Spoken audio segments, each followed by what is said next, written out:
Welcome to Wabash Center's Seasons of a Teaching Career. I am Nancy Lynne Westfield, Director of Wabash Center. At the producer's desk is Rachel Mills, and Paul Myrie is our sound engineer and creative director. Seasons of a Teaching Career is a video resource of conversations exploring issues of the teaching life in the academy. This first series is focused upon early career colleagues. We are particularly interested in wellness and wholeness of early career scholars. In this series, we are asking such questions as, what is a thriving scholar? What is a healthy scholar? Who is a flourishing scholar? My conversation partners for these episodes on early career are first, Dr. Leah Payne. Dr. Payne is Associate Professor of Theology at Portland Seminary, George Fox University. And along in the conversation is also Dr. Roger Nahm. Dr. Nahm is Professor of Hebrew Bible, Candler School of Theology, Emory University. We are gathered today to talk about identity and belonging. What does it mean to grow into your own identity, to grow into your own sense of belonging?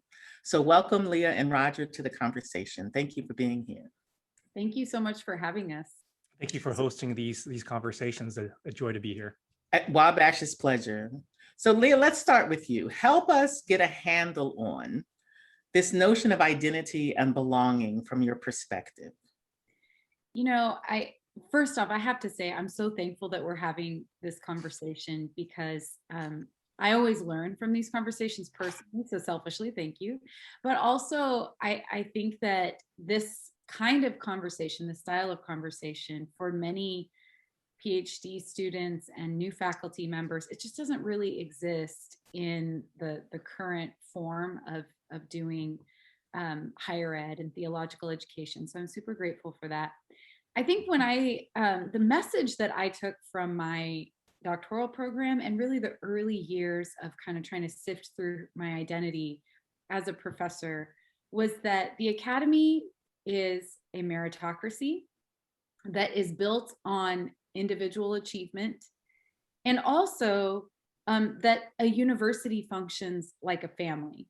And those ideas I've come to see a little bit differently in terms of my own development as a scholar and the ways that I've been able to thrive as a scholar.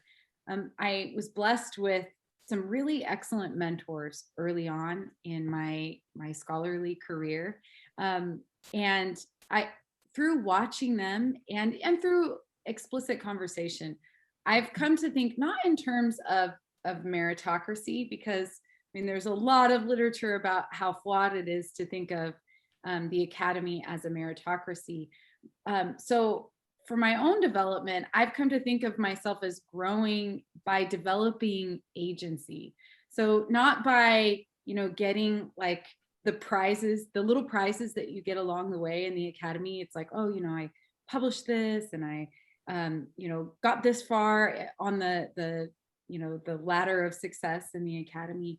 But how have I developed my own agency in terms of what I feel called to do, and what I am, what are the things that actually give me joy? So I've learned to think not in terms of meritocracy, but more in terms of agency.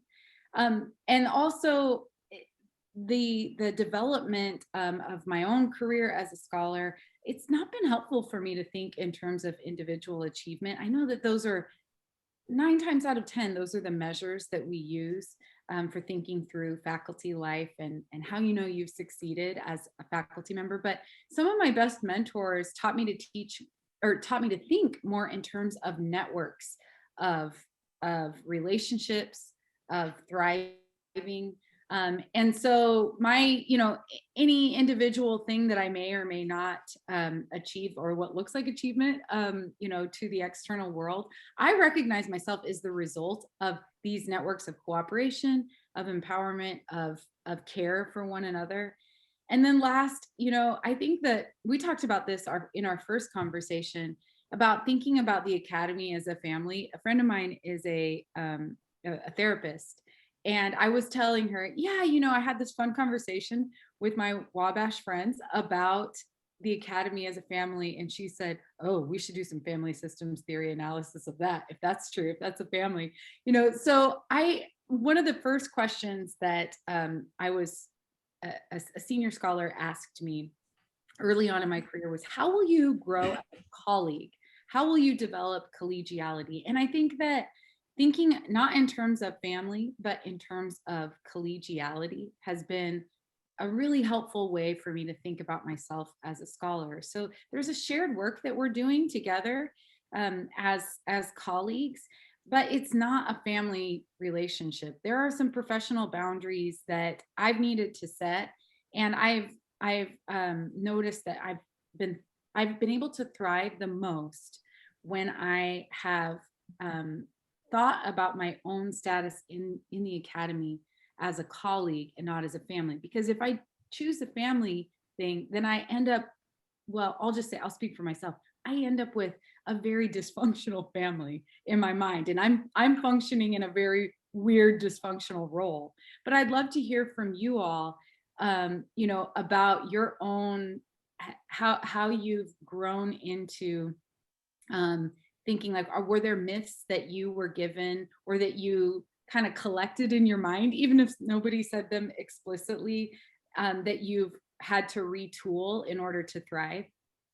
The first point you make of agency over meritocracy is so crucial, because a lot of PhD students go through the program successfully with the idea that is false, that it is a meritocracy. And there are things about PhD programs that feed that lie. For example, comps and the evaluative aspect of a dissertation.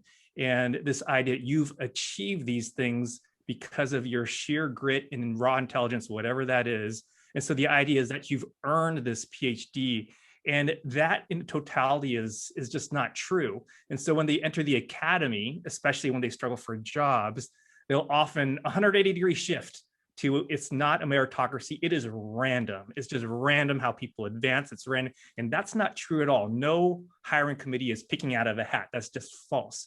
And so instead of the default to complete randomness, the idea of agency, I think, is so crucial for early career scholars to have some control, to let go of that which they cannot control, but yet control their behavior, the type of research they want to do, the way they present themselves, the way they, I could even use profane language, brand themselves as a potential candidate for a job and as an early career scholar. So I think that shift is most crucial and most disturbing to early career scholars. It's not a meritocracy, but you can focus more on your own personal embodied agency. I completely agree with that, Roger. I think Leah, what you have identified in calling it both simultaneously a meritocracy and a family is why we are oftentimes so confused, because those things aren't the same thing and they might even fight against each other. So to be told those two things simultaneously is kind of mind numbing, right? You know what I mean? There's a disturbance in those metaphors. I definitely have never thought of the academy, even as an early career person, PhD before an early career person, as a family. And like most people, I immediately go to what my own family position would be. And I'm the youngest child of an only child, or the youngest child. I'm also the youngest grandchild, which means in my family system, both in our household and in our extended family, I have no authority. I speak with no authority. So I in no way want to then embody that family position that I live with in my family into my workplace, right? I think one of the things that was so helpful to me as an early career person was to think, this is my job, right? So I have passion about it. I have all the tenderness for it. It is my job. I am an employee, right? There are handbooks. So there's a kind of romanticizing that I think blocks identity and blocks belonging when we think about so much of how we want to relate and be related to. So I too say no to the meritocracy. I say no to the family metaphors, and can think of many other healthier, better suited metaphors for myself as an early career person, even when I was an early career person. It's funny. So I'm the oldest, and so my function in the family is to make sure everything looks okay. And is everyone all right? Are you okay? Are you okay? I'll take that work on if you don't, And so when you said that, I was like, oh, I haven't really, when I enter that family space, it's Mhm. that would be death to a career, right? Because I'd just be constantly taking on, other people's work and then fooling myself into thinking I could have control over it. It would get weird so fast. But I think that, I don't know about you all, but when you said it's my job, that has been the most comforting thought to me, because when you use that family language, like, you don't lay off your family, like, you don't you don't fire your family. You're all, I mean, at least in my family, like, you're just kind of stuck with each other, and that's a there can be pain and stuff, but there's beauty there too. But thinking about it in terms of a job, it's just like, I can have a self that's apart from this, because it's very difficult. I don't know if you all experience this, but I could always be working, because it's just the work is never done.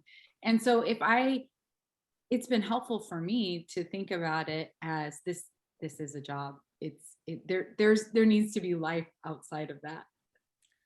There has to be other arenas in your life that you attend to with equal passion as you do your job, right? Right. That can't be the place where you put all of your best self. So it's not that it's not extra, right? It's not like, ancillary in any way, but it's also can't, but because we are looking for well-rounded whole people.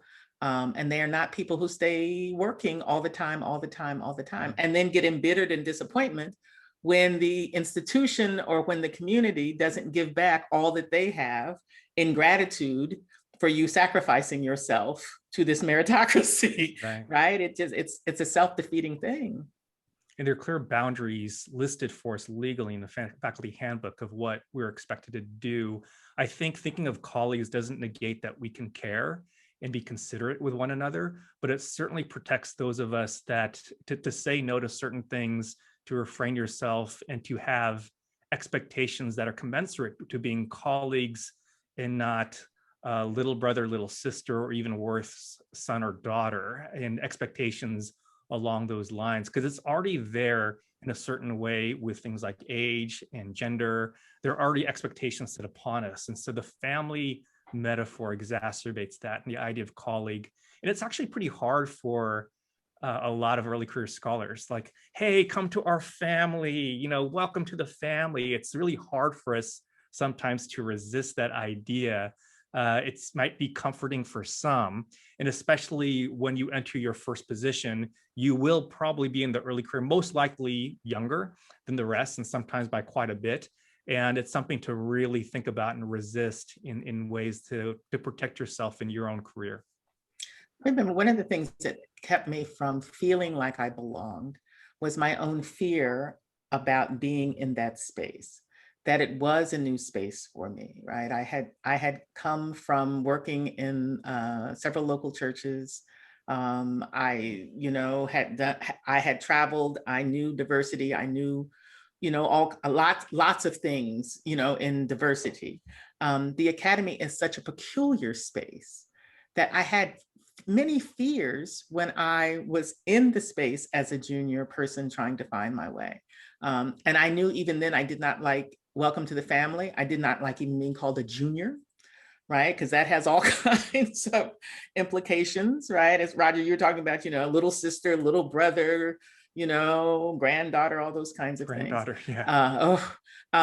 But what helped me was, Leah, what you mentioned earlier was the networks that I found actually at Wabash Center. That when I started doing workshops, when I started participating in Wabash Center, and found other early career people who were having similar or different conversations in their own context, in their own schools, many of my fears were alleviated. And it's hard to be comfortable when you're afraid all the time. So lots of the conversations at Wabash alleviated many of my fears. I'm working on a metaphor, and I don't know, I'd love to hear if you all think it works. It might work, it might not work. it's a working class metaphor, but so I've come to think of my role as an academy member as more like a friend of mine is a hairstylist, and she pays a booth fee to have her work like hosted at a salon, and then she has her like herself and her list of clients and this whole like artistic world that she's involved in that transcends and extends way far beyond the salon. And I've come to think of that as kind of helpful for my own life as an academy member, because what you said about Lynn, about Wabash creating a place of well, for me, this is my word, I guess, it's been an oasis of people who have been in a similar career stage, and then people who've served as mentors that are outside of the insular world that I've been in.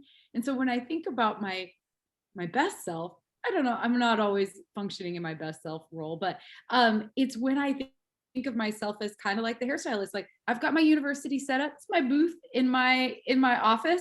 And then, but I also have this world that kind of extends beyond that. I don't know if it works, but I'm kind of working on that in my mind. I think the power of that is seeing that what is directly in front of you is not the totality of the world that you need to be stretching yourself to, right? So you have your booth, right? If to play with your metaphor a little bit, but it's just that, it's just a booth, and you know that there's a bigger world out there that you can't neglect or turn your back on. So yeah, I mean, it's a good metaphor. Those networks are so crucial to develop because you don't solely reside in that booth. You know, you need expanded relationships. And I think Wabash, for me, I remember, you know, it was, Lynn, it was 11 years ago when I first went to Trippett Hall and saw 13 other early career professors. And they just look so different from your usual institutional colleagues, and to realize these are also my colleagues.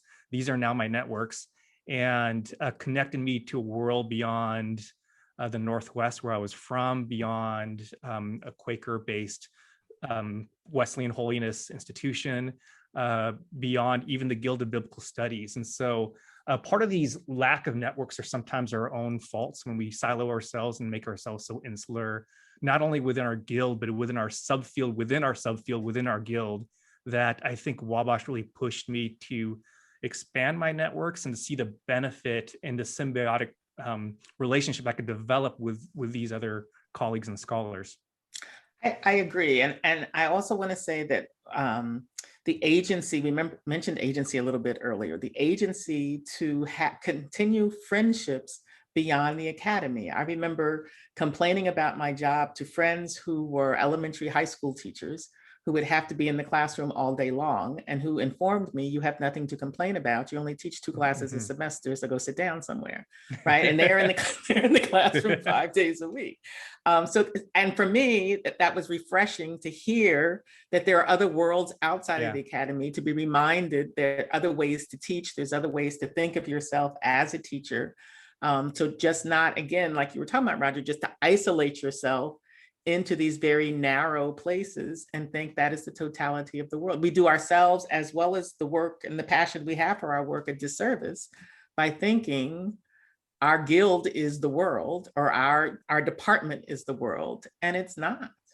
And I remember for me, my experience was telling other dads in my neighborhood what a sabbatical is. And they were all dumbfounded. Like, you get 12 months off and you have a job when you're done. Wait, you get health insurance? They were all like completely dumbfounded that this exists in life. The other network is in the neighborhood. So I coached soccer for 10 years, youth soccer. Did I ever play soccer? No. But somehow I think my training helped me say, okay, I could watch some YouTubes and I can coach soccer and figure out what's going on.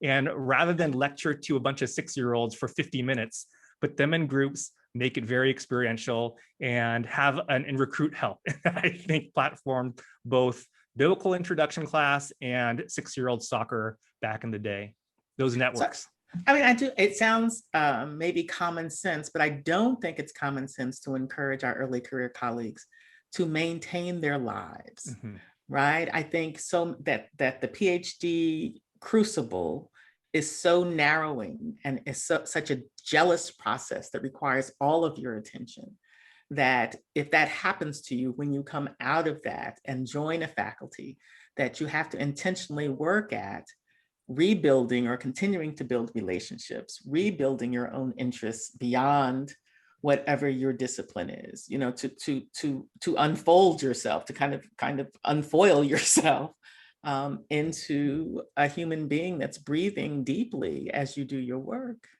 I appreciate you saying just the word rebuild, I think is really important because it recognizes the cost of getting a faculty job, like the many years and the heavy cost, the heavy toll that it takes on a person in a lot of ways. I mean, it's a huge privilege and it's such a benefit. I mean, so I don't want to sound like I'm not grateful, but I do think that well, I was trying to explain it to a friend of mine. I've reconnected with a friend from high school in the spirit of maintaining and rebuilding those networks, who's a graphic artist. And I was trying to explain just the tunnel that you go into when you're especially if you're worried about job insecurity, which I know almost everyone in our field is. And so I think that I appreciate you saying that in a lot of cases, there's some things to be rebuilt, just how to have a regular life where you're not just obsessed or not, you don't have this cloud hanging over you all the time. I mean, I think part of the PhD process, because it does involve, you know, concrete steps, it does maybe fool you into thinking that there will be a time where all that cloud will just lift. You have to do some rebuilding yourself to get out into that regular world again. And that's that notion of agency again. I should also say that at the risk of overstating it, I've never felt like I belonged in the academy. Right? I never had a sense of, this is my place. I belong here. These are my people. In kind of a flat-footed, of course way. So I'm not judging that. I'm not saying I should have and I didn't, or I didn't, you know, I'm not saying any of that. I'm just reporting and describing my experience that there are all kinds of belongings. And for me in the academy, it has not been a warm and fuzzy feeling or a warm and fuzzy experience.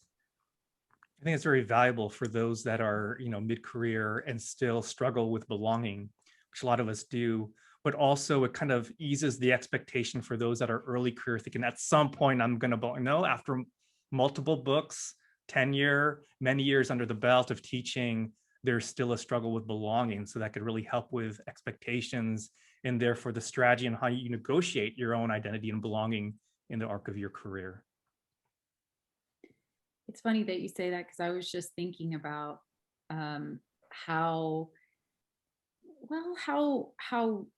rare it is to have that sense of being settled and just generally in life, and how the structures of the academy tend to regularly undermine any feeling of being settled.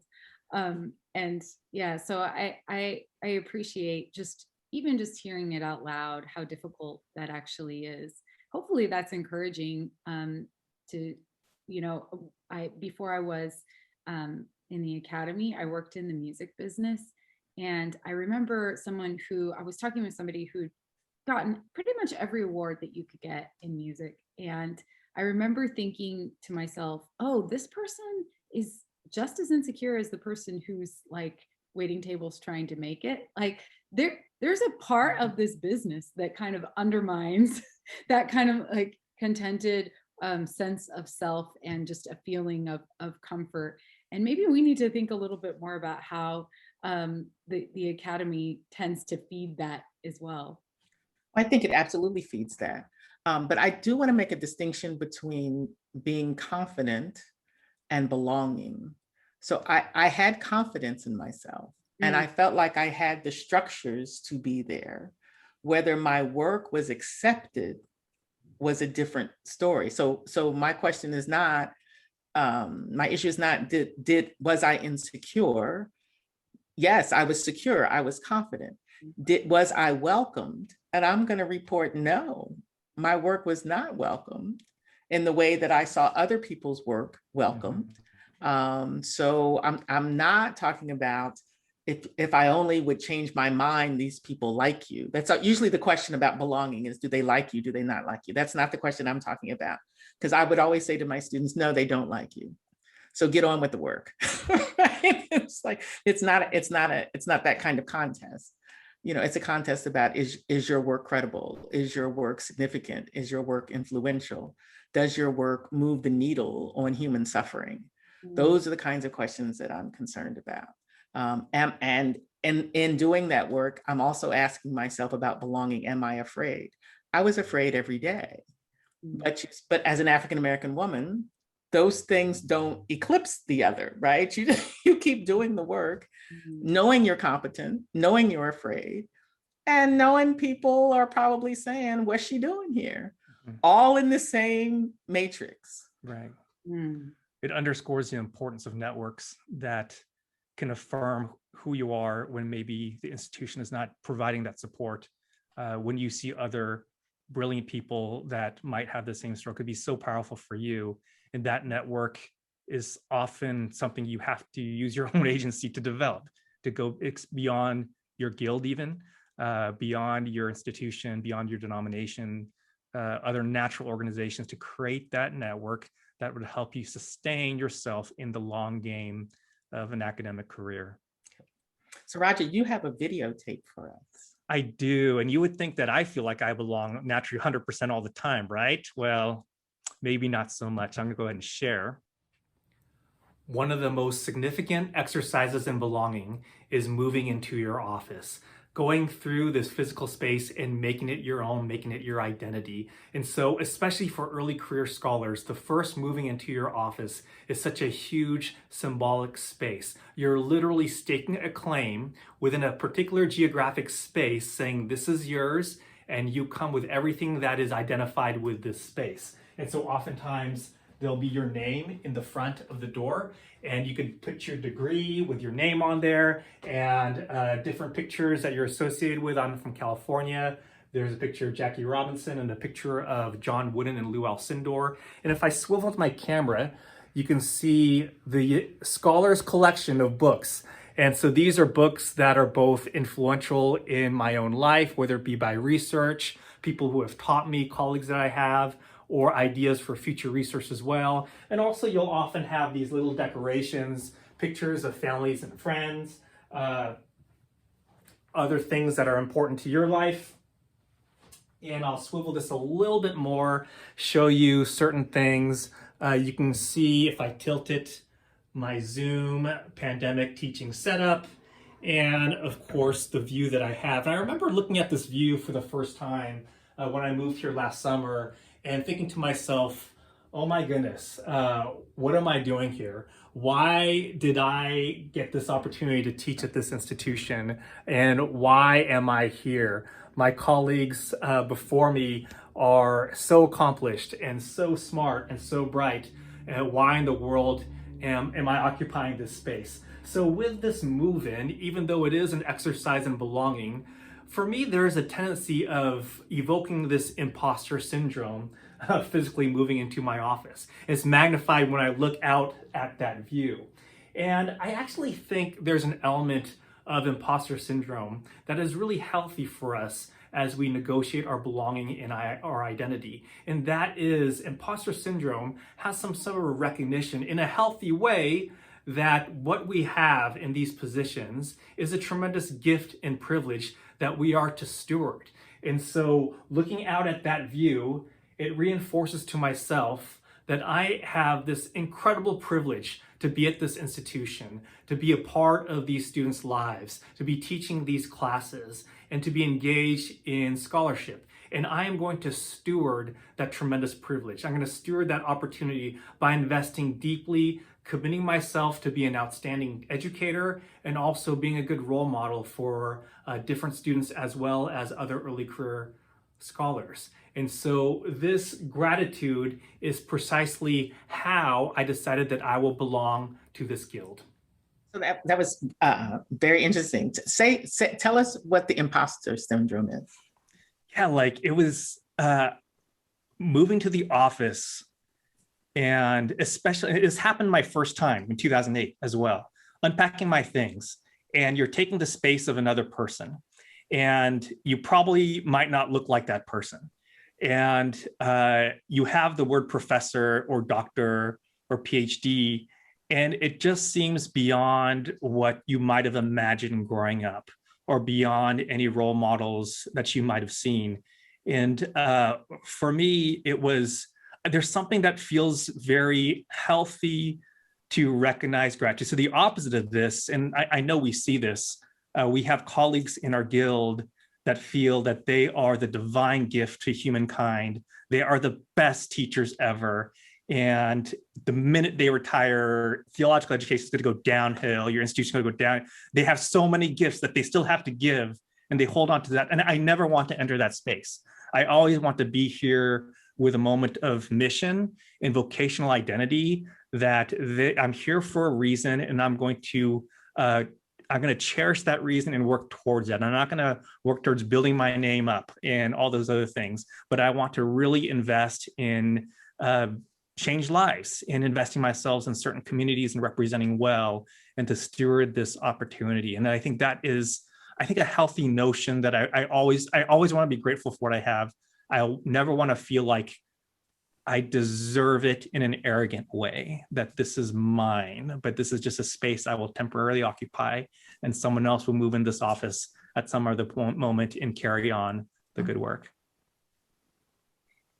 You know, one of the things that I thought of when I was watching that video was I had this memory of being a kid. I grew up in a Pentecostal congregation, and when people would move into new spaces in my little community, they would write words on the walls that they, wanted for that space, and then sometimes like paint over the walls, and people would do prayers and anointing. We were it was a tactile, very kind of experience. And I was thinking about that in terms of like the space, like the fact that you are just the physical act of moving into that space, and how important that is, that you're there at that moment in time, and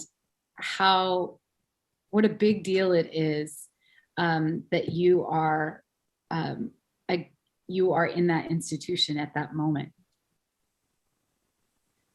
I was thinking, like Leah, your video prompted all these memories, right? I was thinking about a consultation I did sent by Wabash as a consultant to a school. And on the schedule that they gave me when I'm there, the consultant from Wabash is here, kind of a big deal, right?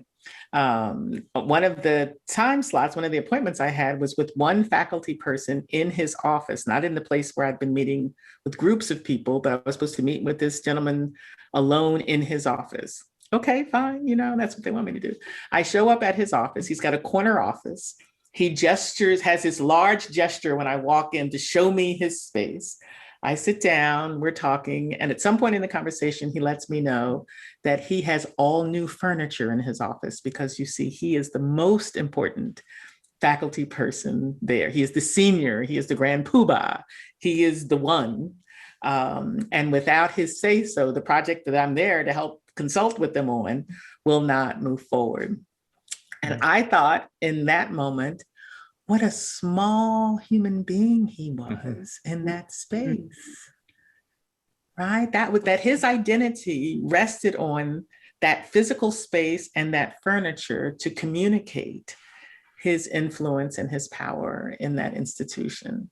And I also remember thinking, please don't ever let me succumb to that, right? Like if you have to use those trappings to put forth your identity, then that might be a clue that you need to make some adjustments rather than lean into new furniture and the corner office. Go ahead, I'm sorry. These goals that we have as scholars, sometimes the things that we laud, Guggenheim, Fulbright, NEH, ALCS, all sorts of awards. those are peripheral. I think the vocational identity is centered on how we serve our institutional mission, and how we invest ourselves in theological education has profound realities for lived communities of faith. And so I think that is the target that we often lose sight of. And I think part of the imposter syndrome is lost in misguiding what defines us as educators with those fancy things, rather than what is the impact that your teaching has on lived communities. And I think that's a little shift that I think is important for us to continue as we negotiate our own sense of belonging. It's funny that when you were telling the story about the furniture, Lynn, I was thinking about the one time I went into a professor's office. It was like a long, narrow office. So the farther you walked in, the further you got away from the door. And I was feeling kind of uncomfortable. And they said, please sit down. Well, I wasn't paying close attention. And honestly, I didn't know. I sat on accident in their endowed chair. And I did not know until that moment that an endowed chair was a literal thing, that you got a chair. It's an actual chair. I didn't know.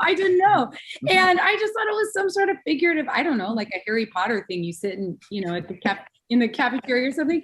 And they let me know, that, you can sit over here. And I remember you got up, the person had you get up out of the endowed. Oh, okay. It was very chairs not for sitting. It was like, I don't know if you watch British comedy, but how it's just like that really awkward. Yeah. It was like one of those kind of scenarios. And I remember having this kind of out of body experience. Like I was laughing in my mind because I'm like, I can't believe this is happening. But then also just feeling a little anxious because this person's a powerful person, Yeah. And I thought about the warmth that I have received from the mentors that have come into my life through places like Wabash, where there's none of that, where it's generosity and kindness and really just a genuine sharing and humility, I think, from some pretty big time people. And that has been such a great example. Yes, because you're so right. It is very small to be that petty and silly. I'm sure there's a temptation there, especially if you have, felt that, if you have belonged in that sense, like from time immemorial or whatever. So I'm sure there's a temptation there, but it is very silly. And the other thing I thought was, dude, if you have to be the one to tell me how powerful you are, you probably aren't, right? Nobody else is speaking your name the way you are. But maybe that was just me. Maybe no. So it might sound cliche. I'm moving on from little guy at the corner. It might sound so. A couple of weeks ago, just recently, I got almost a postcard, a note from a student who I taught at Drew several years ago, who is now graduating, and it was a note of thank you for the kinds of things that she learned in my class. And I thought then, as I do have all the notes that I've gotten from students, this is why I teach. So it's not about the accolades. It's not about the awards. It's not about the grants. It's not about all that kind of stuff. It's when you get that note, as we all will, from students saying, thank you for teaching me what you taught. And I'm like, this is why I kept at this thing for all this time. When to be able to see what good teaching does and how good teaching helps people move through their journey, move a little farther down the road for their journey. I think when those kind of things happen, we think of them as sentimental, or we think of them as cliche. I don't think they're sentimental. I don't think they're cliche. They actually are indicators that what we're doing is a powerful act. And even the fancy people that Wabash gets, Lynn, all the people in these very important positions, there's a reason they say yes to you, because maybe besides all these fancy awards and positions, their true joy is in these encounters with early career faculty where they can mentor, give their full selves. There's no award. You guys don't give out certificates at the end of any Wabash thing, but that itself, it's an intrinsic value. And I think that helps for early career scholars to aim for not these fancy things, not these lofty awards and positions, but rather to make a difference in the lives of people through your vocational calling? I was trying to think, Roger, during your video too, what kinds of things, because I think the whole thing about the office is so valuable, and what offices we get, what offices we don't get, what offices we get offered, who gets the off, just think the office thing is so powerful, and can be read in so many different ways. One of the things that I started doing, and I'm just trying to remember when I started doing this, as a symbol to myself, as well as my colleagues, that I don't have to be here. I knew that was my intent, to signal that. Every summer, at the end of, after graduation, I would move all of my personal belongings out of my office. I'd pack everything up and I'd take it home. And in the fall, I'd move back in. I know I did that to reassure myself that I have options. Like, it's not so myopic that I think I have to be here. This is the only place to be. This is the it place to be, all those kinds of traps that we also fall into. But there was something liberating and powerful about, I can pack my stuff and go when I want to, right? So my identity does not rest upon this office, this space, this responsibility, this job, but I have options and I can pack if I want to pack. That's very powerful. Yeah, that's a really powerful, I was just thinking about those kinds of, well, I don't know if you would call it a ritual, but those kinds of acts that are embodied and so helpful to remind. I mean, I need physical acts to remind myself of who I am, and otherwise I get spun out. And so I really appreciate that. Just you sharing one way that of reminding yourself of who you really are.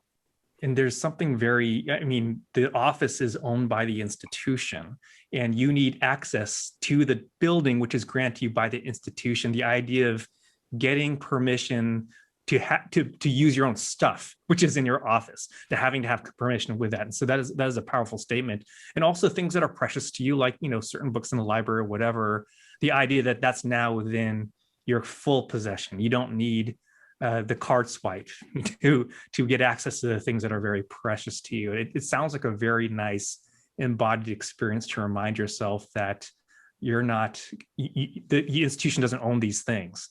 Lynn Westfield owns these things, not the institution. And Westfield owns these things, and the institution does not own Lynn Westfield. Right. Right. That's a powerful thing to remind ourselves of, that we are not owned by these jobs, by these tenure processes, by these, promotion processes. I would encourage too that we need to, as institutions, as institutional leaders, think more about professor formation, teacher formation. We spend a lot of time now, the conversation I think has gotten there for a lot of reasons, about learner formation, student formation, those kinds of things have entered our vocabulary and entered into administration, imagination. I also would encourage us, oftentimes schools will do faculty development, right? Okay, we got to go on a retreat. So let's call Wabash Center and get a consultant, or let's get a facilitator or something like that, which is all fine and good. But what is the plan for faculty formation, right? What kind of ecologies are we creating for each other that are healthy, that are whole, that are healing intentionally, and not, if we pull back the veneer a little bit, discover that there's too many bullies on our faculty, that juniors are taken advantage of and exploited, but everybody knew, but nobody said anything. I mean, there's all kinds of toxicity in our cultures that keep people from having well-formed identities, as well as never feeling like they belong in a place where they yearn to belong.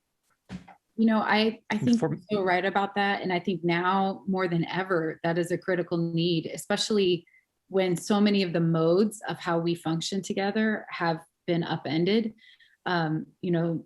A lot, at least in my own context, a lot of our work is being done on Zoom. So it's just one Zoom after another. And that,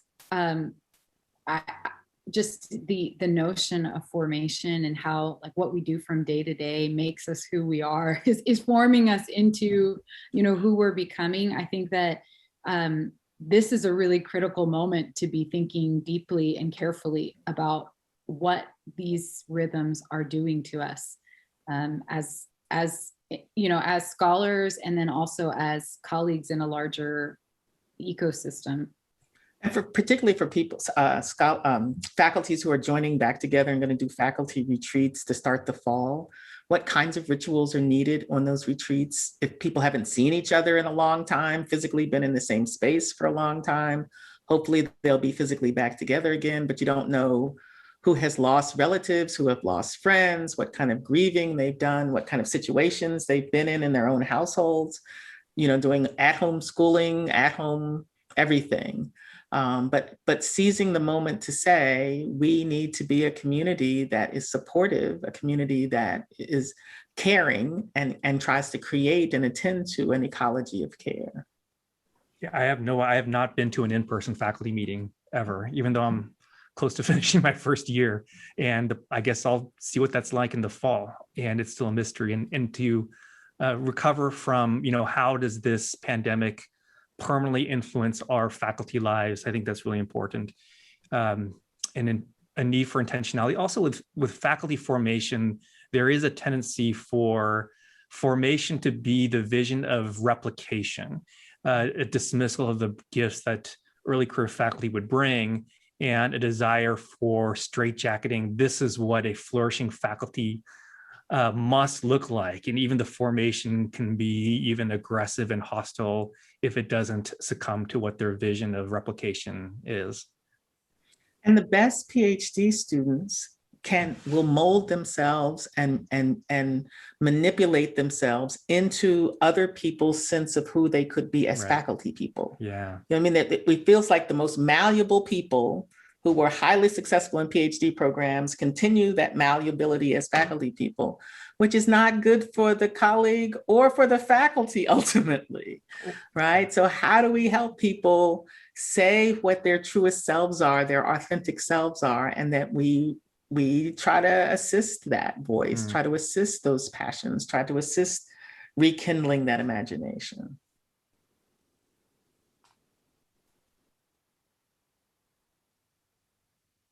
Thank you, Roger and Leah. Thank you for this very informative conversation. I think it must be very difficult to be an early career colleague in this right now moment of COVID-19 and all the pandemics that have seized us. So these kinds of insights, this kind of advice, this kind of sharing, I know is critically important for our community. So thank you. And as someone into my 13th year of full-time teaching, I realized I just don't have this conversation enough. And so thank you for creating space for this. This is so crucial, even not just for early career faculty, but for myself as I reflect back on my own life and use it to project the rest of my arc. I just don't have this conversation enough. So I appreciate you hosting and convening us together. I always think about things in new ways after we're done talking. And I don't know, I hope this is the experience of others who are going on this journey with us. But I think about our conversations days and days afterwards. So thank you so much. So I'm very specific that the Wabash Center as when I was an early career person saved my life. The conversations that I found in that project, literally, I probably wouldn't be in the academy now without the network that I found that's part of this project. So part of what we're trying to do is deprivatize those conversations because they don't have to exclusively live at Wabash, right? We're giving people permission to do their own networking, to have agency about their own sense of belonging, about what they need to form healthy identities. So I am duplicating the gifts that were given to me, right? That I am perpetuating the gifts that were given to me by Wabash. And Roger said 13, I'm going to say 20 years ago was the first time I participated in the Wabash event, and Paul Myrie was there 20 years ago. Was that the non-air conditioned summers? Like I've Yes, heard these stories. sir. Okay, Yes, non-air conditioned sir. in Indiana. Okay, Ooh, and in a boys' dorm, because Wabash College is an all boys college. So in the summertime, we didn't have TripIt. We slept in the dorms. Ooh, it was quite something. But anyway, we don't have to reminisce with all those senses, you know, a part of the conversation. So thank you both. Thank you. Thank you. To our viewers and listeners, all of the resources produced by Wabash Center can be found on our website. Also look to our website for information about our workshops, salons, and grants. Many thanks to our team, Rachel and Paul. We especially note that Paul Myrie is the composer of the original music which frames this show. And we are out.